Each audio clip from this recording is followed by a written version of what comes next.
From the Library of Congress in Washington, D.C.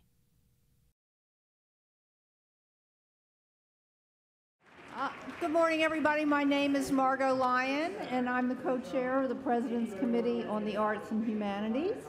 And I'd like to welcome you all here on this gorgeous Sunday morning to the inaugural appointment ceremony for the first class of National Student Poets. I'd like to welcome you on behalf of all of the President's Committee members and our honorary chair, Michelle Obama, the First Lady of the United States. Always a hand there.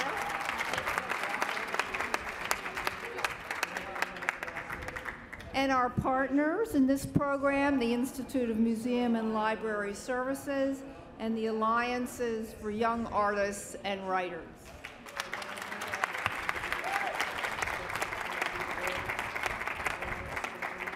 Really enthusiastic audience. This is great. This is the first federal award program of its kind and will be our nation's highest honor for youth poets creating original work. It reflects the importance that the President's Committee, our partners, and this administration place on the voices, the talents, and the promise of our country's young people.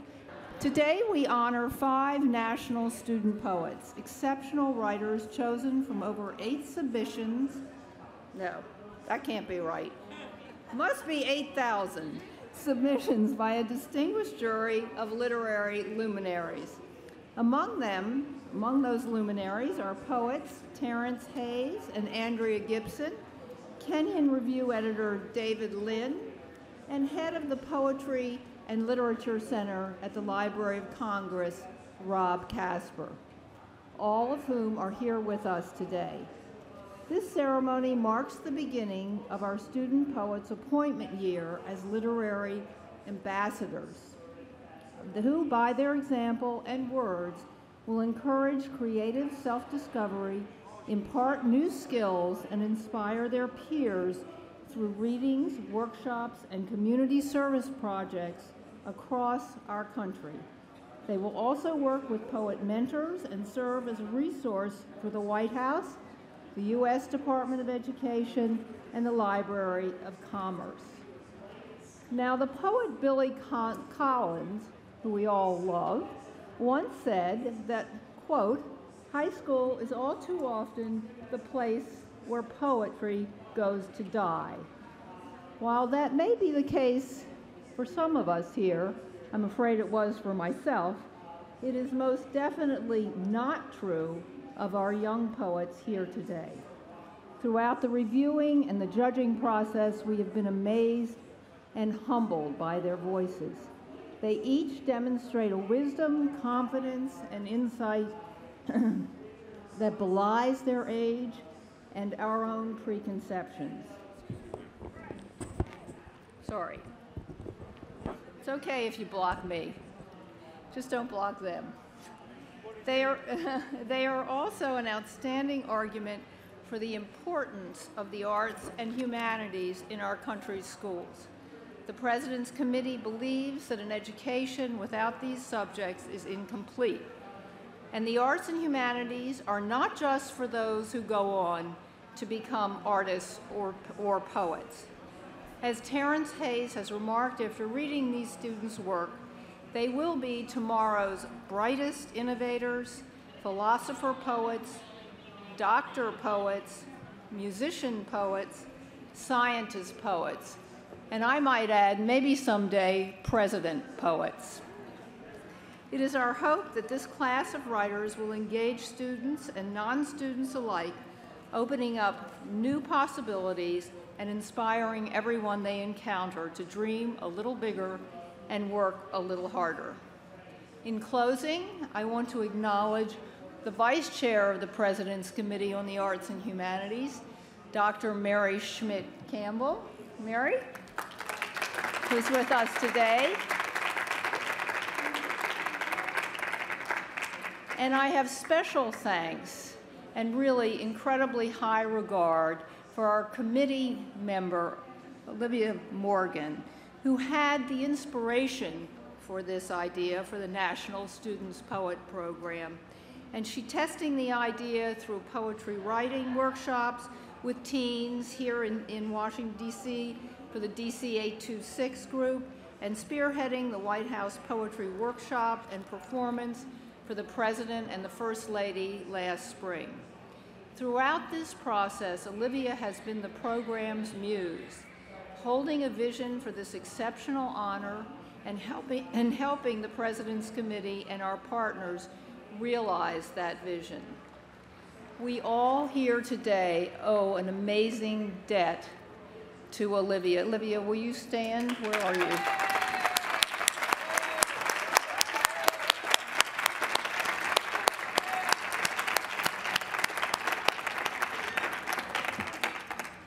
Speaking of gratitude, we are so fortunate to have someone from the White House here with us this afternoon to extend the President and First Lady's well wishes. John Carson is the Director of the Office of Public Engagement in the White House. He has a long and impressive record of public service and oversees the Office of White House responsible for engaging and listening to the youth community, among other communities. We are so delighted that John has joined us today. John?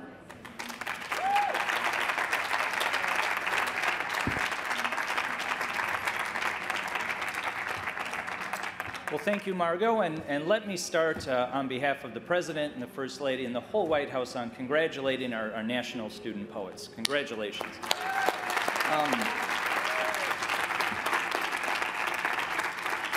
For those of us at the White House who work on arts and arts education and highlighting the incredibly important role it plays in our community, in our economy, and in our country, it's really an inspiration to meet you in person, to read some of the work you've done. It's really blown me away. But I'm here today to ask a challenge of all of you. I think it's really impressive, this program that Olivia and others have put together.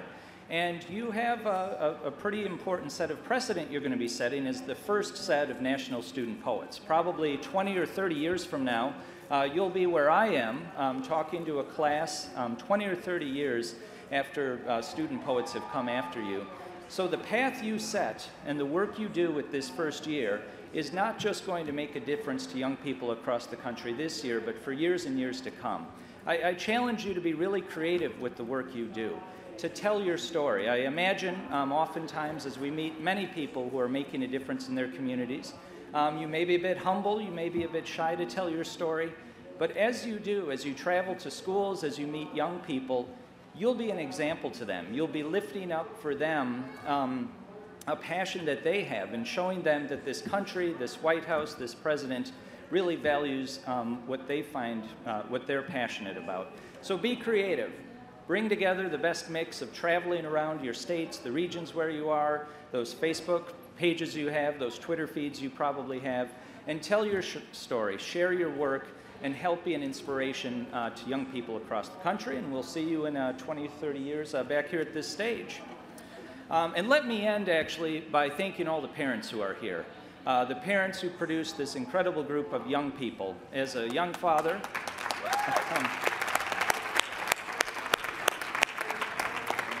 as a young father of a 4-year-old and a 1.5-year-old, I hope I can do half as well as all of you have. Congratulations.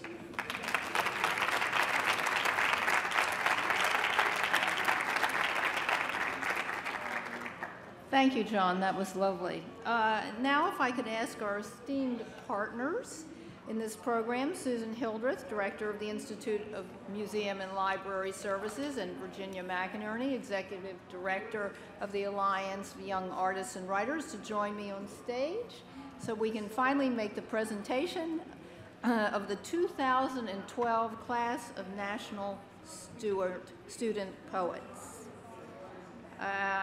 Okay, are we ready? I'd like to present to you our first national student poet, Lila Yunez.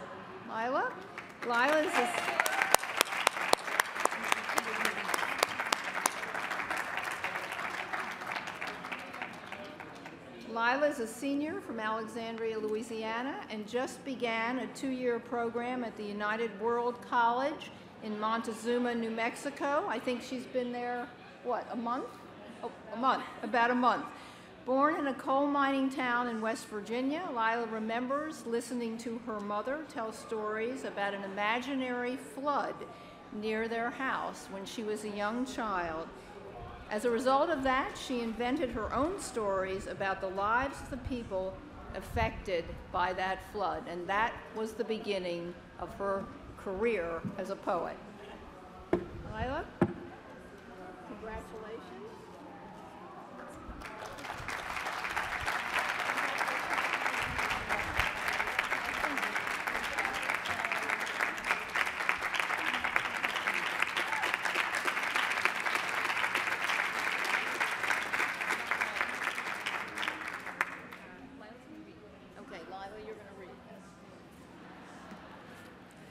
Hello.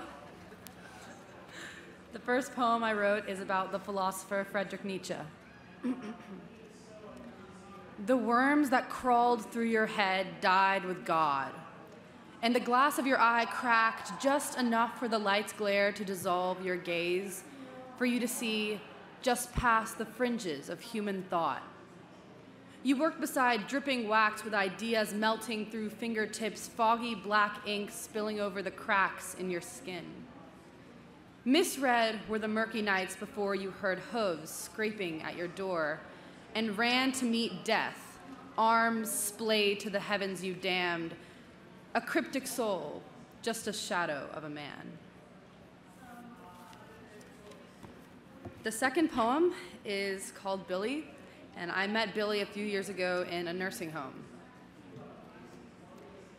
When you tell me stories, I watch as thin strips of film wrap around your eyes, playing memories like your radio played Bobby Darin in '55, and your soul is a snapshot, an old Polaroid stashed in a box with yellowing baseball cards and broken plastic toys.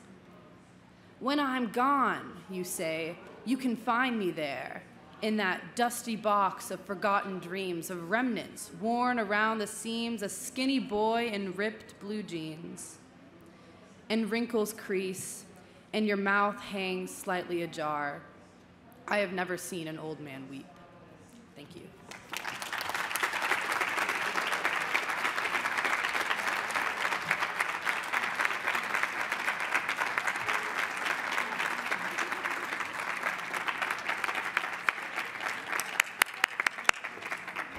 Terrific job. Wonderful. Now I have the pleasure of introducing Natalie Richardson. Could you join us on the stage, Natalie?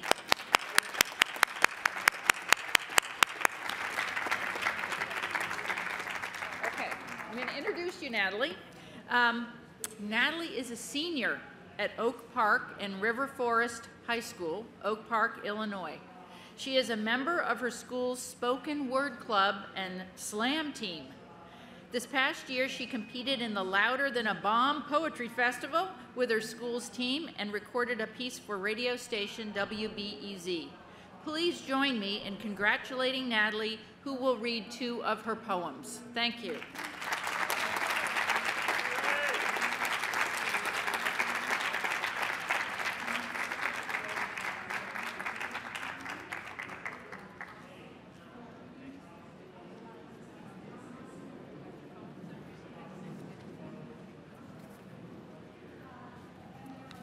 Good morning, well, afternoon. I'm Natalie, as you heard, and I'm only going to be sharing one poem, and it's called Learning Black, or How Come I Feel It in Me. The rim's up till 6 or 7 or 8. They stay until the cops come. Stretch last shots, even as the uniforms exit their cars to string down the hoops. The black boys sidle back to their side of town by the Green Line. 2 corners north of my front steps is where they congregate.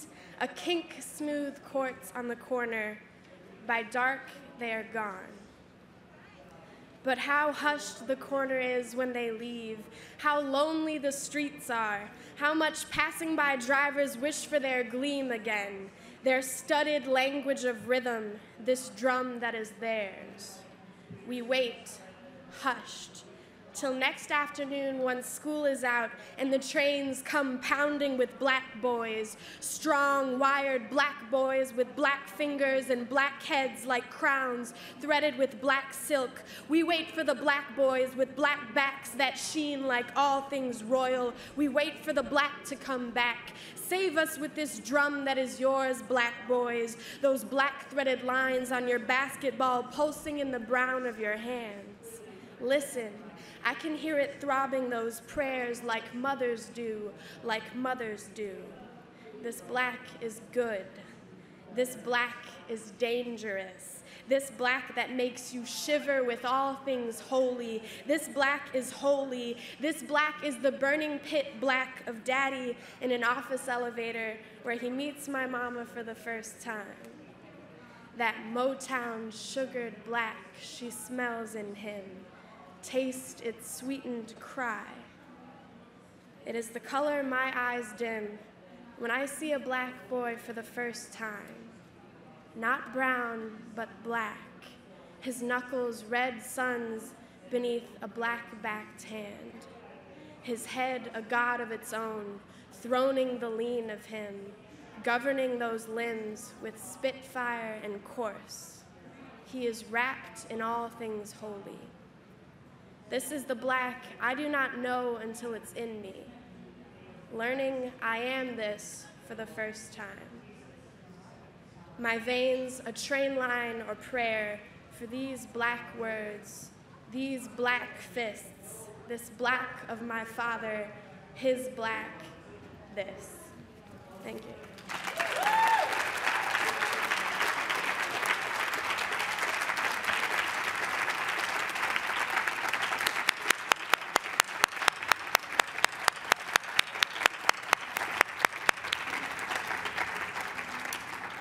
Now I have the pleasure to introduce Miles Hewitt.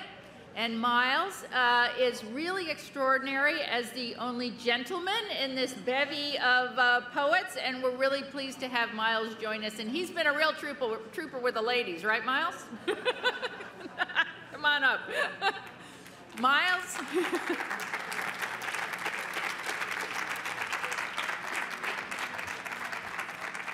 Miles is a senior at the Vancouver School of Arts and academics, in Vancouver, Washington. And he has been writing since the 3rd grade. He has penned hundreds of songs, a couple of albums, and recently fell in love with poetry.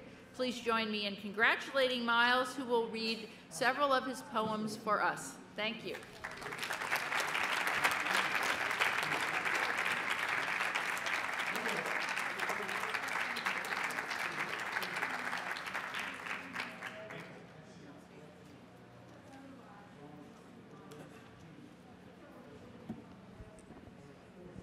Really quick, I'd like to give a shout out to my friend Ketzel in Vancouver, Washington, who loaned me his black suit that I could wear today. I discovered I had a big hole in mine like hours before I had to go on Wednesday. So this first poem that I'm going to read is called Orpheus. And in between passionless crimes, so for the lack of humanity, the careless abandon and the foregoing of burden, I looked into your eyes and thought, I am Orpheus. And you smiled and asked me what I was thinking about.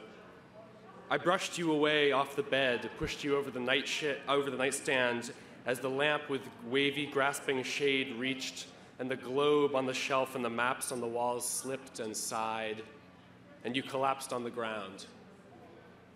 I don't know, but I wasn't lying. Thank you.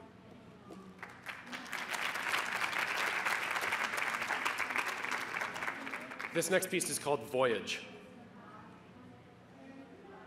Here's to the voyage, the iron ringing of ships against the sea, the cresting of her back, the sweet rain, the sails in her robes sliding, whistling, dancing.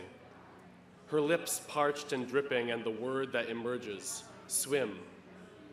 The photographed wave in the dark pool, sketched, sought, and bottled. The thrill, then the eyes of those haunted, of those left behind. She's had a lot on her mind. As cauldrons fill, the sun is deeply black, and the silken sea, and the broken sea, and the charred maps that show only the sea. The cresting of her back and the white linen that conceals something I could never hide, the sea. Swim. Thank you.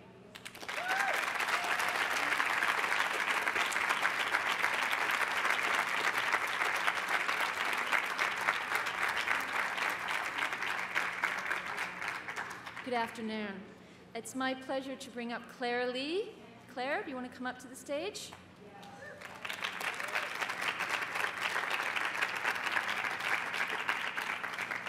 Claire is a New Yorker. She's representing here the Northeast region. Her passions in life include creating lists, eating, photography, reading, playing squash, and of course, writing. As an only child who didn't like to play with dolls while growing up, Claire found comfort in writing stories in which she had many siblings and poems about cool words. In addition to many, many school activities, Claire is the photo editor and columnist for her school newspaper. In addition to winning a National Scholastic Award for poetry, Claire has also won for photography. She attended the New England Young Writers Conference in Middlebury College last summer. Ladies and gentlemen, Claire Lee.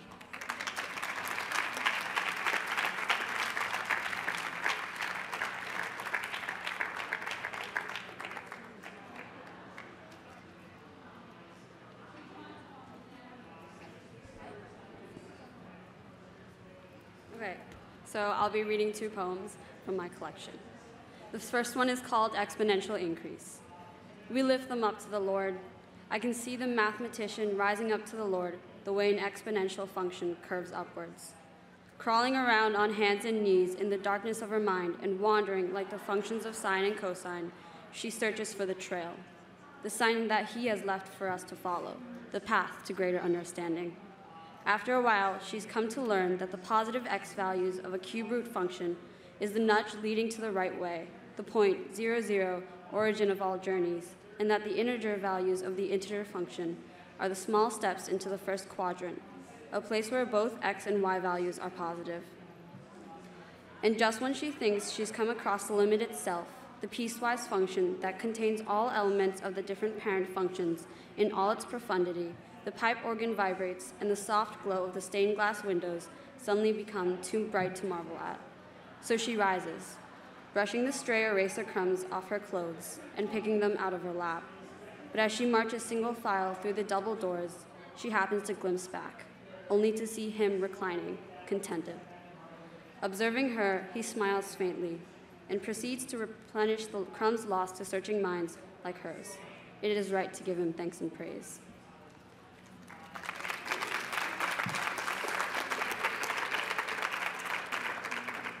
The second one is called Living in Numbers. Sunday, August 22nd, 2010. Number of times I've woken up after oversleeping and sprung out of bed like a ninja, 959. Number of broken bones, 3. Number of scars, physical, 4. Emotional, 947. Number of funerals attended, 7.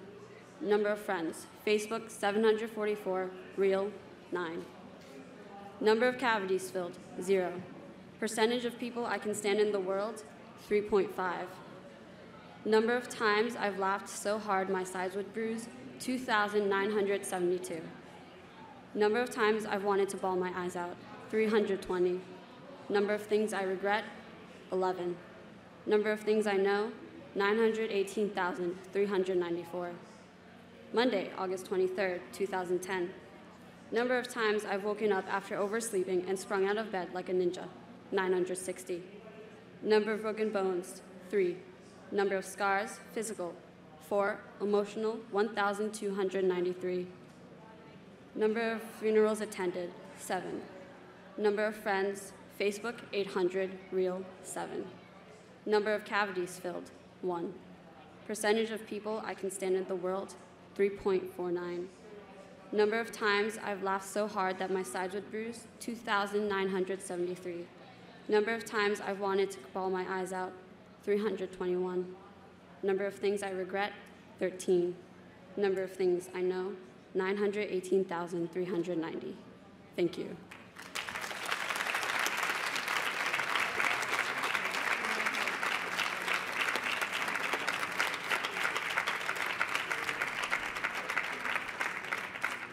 Okay, I'd like to introduce our final poet, Louisa Ban Shaw. Louisa, you want to come up? Louisa and I met a year and a half ago at the White House when Olivia spearheaded the first poetry conference there for students, and we're so happy that she made her way to the top again.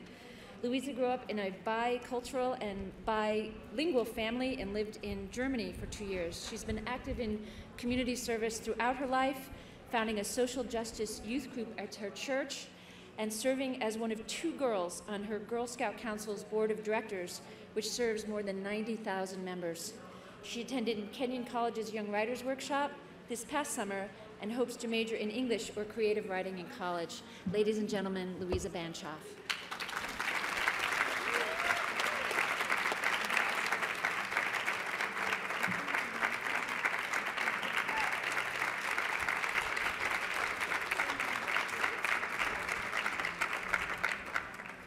Thank you so much. I'm going to read one poem today because it's a bit longer. I composed this sitting in my backyard. It's called Offline. Offline, he stands on the moving earth of a metro car, his backbone zippered to the pole, his heels cutting wedges into life-stained carpet.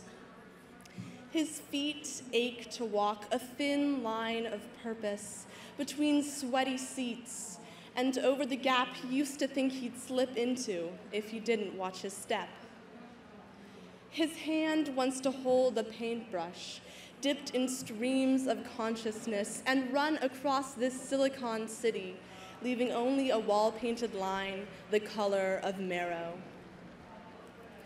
Offline, she walks a beam of light away from filler-worded conversation and towards the crayon-colored corners of estranged buildings that dot the lines of her palms.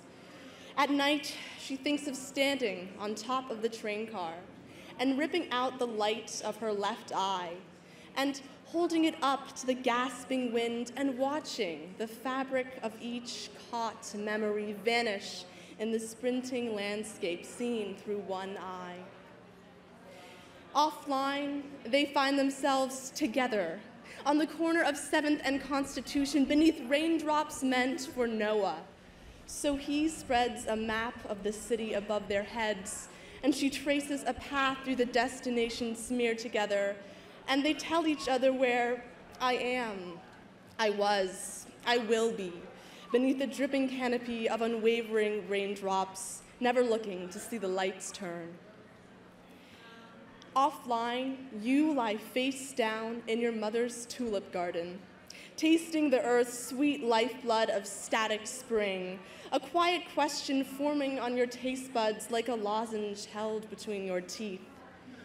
Your mind is by the graying garden gate, untying the gingham ribbons you bound to the arching wooden lines to mark the more painful days of being. Each day, you look for someone to hold aside the branches as you bury them like closet-hung secrets beneath the soil still fresh on your tongue. Offline, I sit in an armchair at the bottom of the stairs by the basement door, looking up at the framed light that sieves through the fraying ends of the day and warms my stomach like a pot set to simmer. High in a warped oak, a woodpecker is tapping on a champagne glass. So I lean back and let my spine click between the ribs of the washed-out plastic chair and cut the laundry line that airs each thought of tomorrow. And between Zion and Zan, I sigh and breathe and am this day. Offline, we linger, like 2 jaded Carmelites who do not turn back for the fear of a pillar of salt, but still have heard of the fire burning behind us, always warming us onwards between the crisscrosses and diagonals and parallels of the veins we can see through the skin of our wrists. Tomorrow, we will walk on gravestones as if they were tightropes and read from nutrition labels as if they were Bibles, and sip saturated air with wine-watered lips and laugh at the lines we drew. Thank you.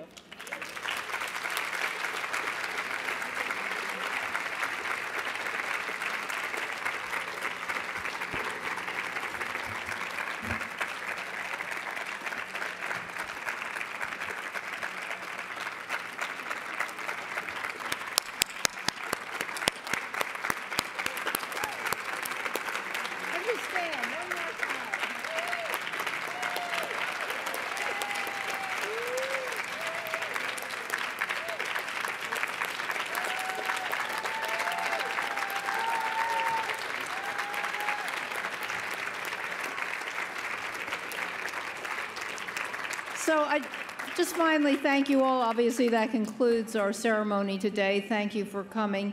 And I just I was sitting here thinking while I was listening to these gorgeous words, and I was thinking that how lucky all of us are to live in a country where we can express our thoughts and our truths freely, and not only where that's permitted by law, but by it's actually celebrated on a gorgeous Sunday morning here in our nation's capital.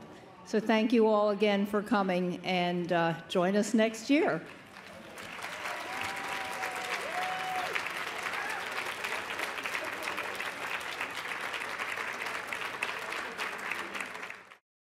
This has been a presentation of the Library of Congress. Visit us at loc.gov.